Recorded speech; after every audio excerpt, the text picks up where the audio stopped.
Hey guys, Red here, and we are back with another SCP reading. Today we are doing SCP-77, Rot Skull. Object Class, Euclid. Special Containment Procedures. SCP-77 is to be kept in a Research Sector 861 on top of a 0.5 meter steel pedestal in a 3 by 3 by 3 meter chamber with 0.5 meter thick reinforced steel walls. The reinforced steel hatch door to the chamber is to comply with AH-37 protocol and is to be guarded at all times by 2 Level 1 personnel. A boom mic connected to a speech recognition system should verify that all pronunciation is within standards. A camera is to be mounted within the chamber to record any changes. Every 8 hours, a minimum of 2, but preferably 3, trained D-Class personnel are to enter the containment area and, in a loud, clear voice, read the runes etched into SCP-77 in unison. The reading must be performed by individuals who understand the full meaning of the runes being read, who are able to pronounce the entirety of the inscription correctly, and who are no more than 30 centimeters away from SCP-77. All personnel must undergo a 1-week training session with Foundation linguists for pronunciation, reading, and dialect coaching. A minimum of 20 D-Class personnel are to be trained or undergoing training at all times. Trained D-Class personnel are exempt from termination until such times that they have been replaced. Foundation linguists are to remain on call in case an unexpected rune change. Every new set of runes is to be transcribed to phonetic English and provided with literal and idiomatic translations as quickly as possible. See document 77-blank through blank for archive translations.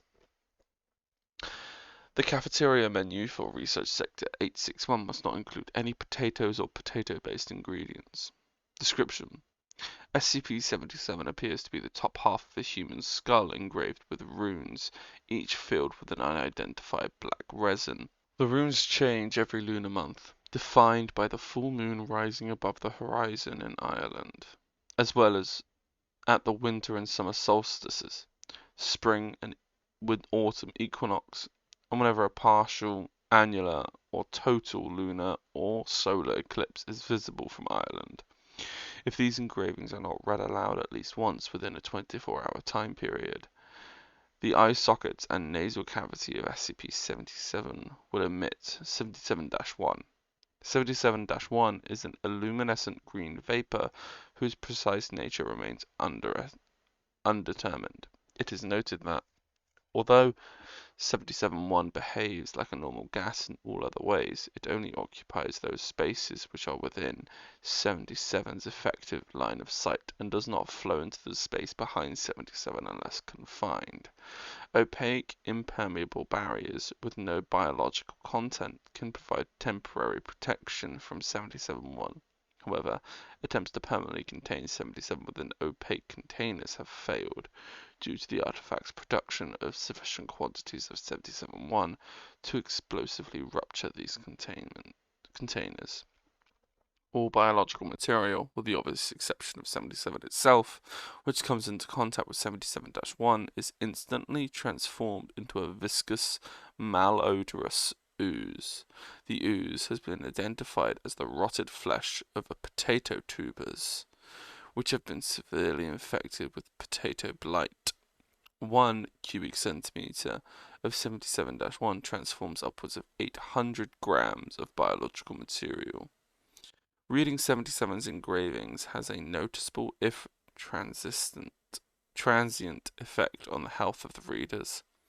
These effects include nausea, cramps, headaches, dizziness, incontinence, fever, skin rash, nosebleeds, and fugue states. Effects intensifies the time between readings increase and can become accumulative for the individual who reads the engravings too many times consecutively and or too frequently. Readers have a 60% chance of developing an allergy to potatoes. Addendum 77-1. The artifact was recovered from blank in the village of Redacted, Ireland. Locals have built a shrine around the artifact where upwards of redacted participants would engage in a nightly ritual.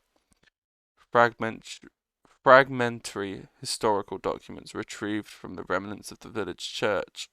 See Article 77-1576.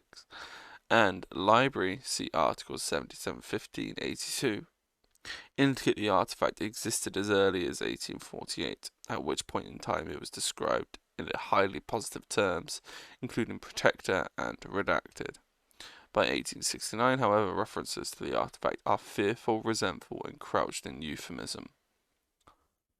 That is SCP-77.